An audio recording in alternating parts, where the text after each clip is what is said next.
University? Yeah, well, Do you know the chancellor election is going to be held next month? Excuse me. yeah. This guy's from district election. I'm showing Oh, his I real know, face. I've heard about him. I'm yeah. showing his real face. If you can just have a look and be careful. I'll take it. Thank you. Thank you. Yeah. आज मैं Oxford university आया हूँ और मैंने एक नई petition with some new evidence जमा करवाई है। जैसे कि मैं पहले भी बता चुका हूँ, इमरान खान साहब इस चांसलर की प्रेस्टिजियस पोजीशन के लिए नाअहल होने जा रहे हैं और मेरी तो ये बात समझ से बालातर है, कैसे इमरान खान साहब जो हैं इस पोजीशन के लिए अप्लाई करने का सोच भी सकते हैं। इमरान खान साहब फाइनेंशियल करप्ट डिक्लेयर्ड हो चुके हैं, अदालत ने उनको फाइनेंशियल करप्ट डिक्लेयर किया है और इमरान खान साहब के ऊपर करप्शन के बेपनाह केसेस हैं, जिनमें मशहूर ज़माना केस 190 मिलियन पाउंड्स अल-कादर ट्रस्ट है, जो कि NCA ने यहाँ से एक बिज़नेस टाइकून से रिकवर की वो 190 मिलियन पाउंड्स और वो गवर्नमेंट ऑफ पाकिस्तान को जो है वो मनी रिटर्न किए। इमरान खान साहब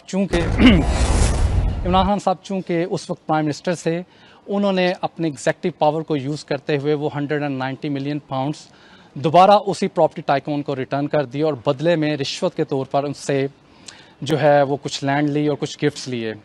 और इसके अलावा जो इमरान खान साहब के आप माली मामला देखें, उनमें आप इनके चैरिटी के मामला देखें, चैरिटी के पैसों को इन्होंने जो है वो अपनी सियासत के ऊपर लगाया, चैरिटी के पैसों से इन्होंने दुबई में जायदादें खरीदी।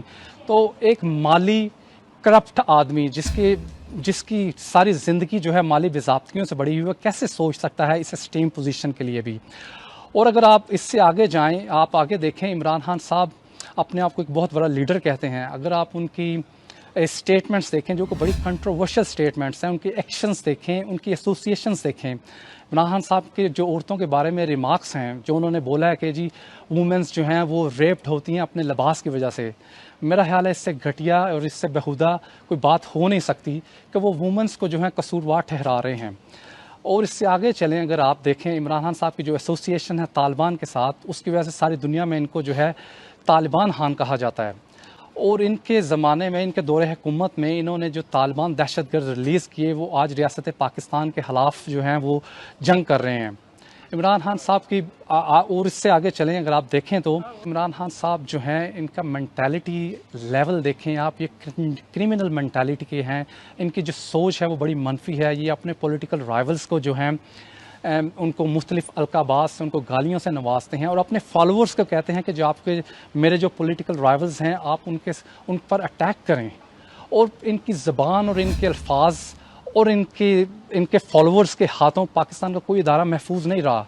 अगर आप देखें, इन्होंने पाकिस्तान टेलीविज़न पर हमला किया, इन्होंने पाकिस्तान रेडियो पे हमला किया, इन्होंने पाकिस्तान के जो पुलिस स्टेशन पर उन पर हमला किया और सबसे बढ़कर जो पाकिस्तान आर्मी है उनकी तनसीबात पर इन्होंने जो है वो हमले किए हैं। तो ऐसा शख्स जिसकी सोच एक तहरीब कराना सोच है, वो कैसे जो है इस पोजीशन के लिए हल हो सकता है।